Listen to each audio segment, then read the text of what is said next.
Bonjour, c'est Delphine, bienvenue sur ma chaîne basée sur le business en général et l'immobilier en particulier. Alors aujourd'hui, nous allons voir une petite vidéo pour savoir comment investir dans l'immobilier locatif.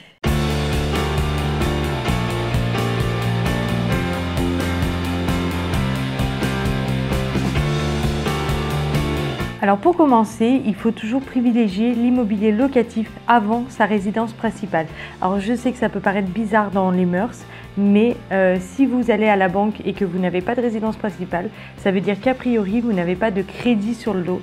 Donc la banque sera beaucoup plus enclin à vous prêter. J'ai déjà précisé tout ça dans une précédente vidéo, je vous laisse aller la voir. On fait attention au choix du logement, on fait attention à sa surface. Par exemple, si on habite dans une ville étudiante, effectivement, on peut se permettre d'acheter des petites surfaces, ça permettra de loger des étudiants. Mais si on habite dans une ville pavillonnaire, il vaudra mieux privilégier un logement un petit peu plus grand qui pourra accueillir les familles. Alors avec ou sans travaux, la fameuse question. Alors moi, mon avis est complètement tranché, pour moi il faut acheter avec travaux. C'est pareil, je vous ai déjà expliqué tout ça dans une vidéo précédente, je vous laisse aller la voir et cliquer ici.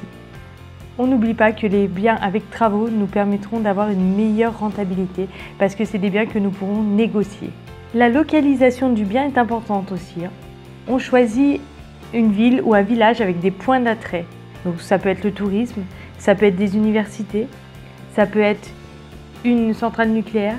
Donc tout ça c'est vraiment à étudier et on essaye de prendre des lieux avec un attrait particulier. L'idéal est d'acheter pas trop loin de chez soi. Ça permettra d'avoir une meilleure gestion locative. Si le logement se situe à 3 heures de route de chez vous, ça va être compliqué d'intervenir rapidement pour ce locataire. Attention, avant d'acheter, on vérifie toujours la demande locative sur le secteur. Alors ça, c'est plutôt facile à faire. On se permet de regarder sur le Bon Coin les annonces similaires, etc. Lorsque l'on investit dans l'immobilier locatif, il faut aussi se poser la question de l'imposition. Il faut savoir que le choix de votre bail va définir votre imposition. Alors c'est quelque chose qu'il faut vraiment que vous étudiez au préalable.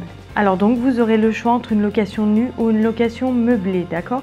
Donc je pense vous faire une vidéo sur les différents types de baux, donc comme ça vous permettra d'y voir un petit peu plus clair sur cette question-là. Attention à la rentabilité, on ne choisit pas un bien au coup de cœur, on choisit vraiment avec les chiffres. Et bien évidemment, pour avoir une rentabilité meilleure, il faut que ce soit un bien qui soit bien négocié. Donc on n'oublie pas, on négocie.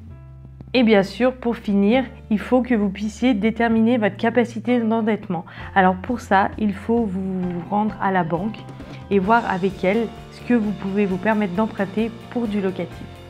Et bien sûr, on évite de mettre un apport. Alors je vous ai déjà fait une vidéo aussi sur ce sujet, je vous laisse aller la voir et j'espère que vous en prendrez de la graine. Pour finir, j'ai qu'une chose à vous dire, lancez-vous. Allez-y, prenez le taureau par les cornes et foncez. N'écoutez pas ce qu'on peut vous dire, foncez sur votre objectif sans le lâcher du regard. Sur ce, c'est fini pour moi pour aujourd'hui. J'espère que la vidéo vous a plu. Je vous laisse mettre un petit pouce bleu si c'est le cas. Des commentaires, ça me ferait plaisir de vous lire. Je vous laisse également vous abonner à la chaîne et moi je vous dis à bientôt. Bye bye!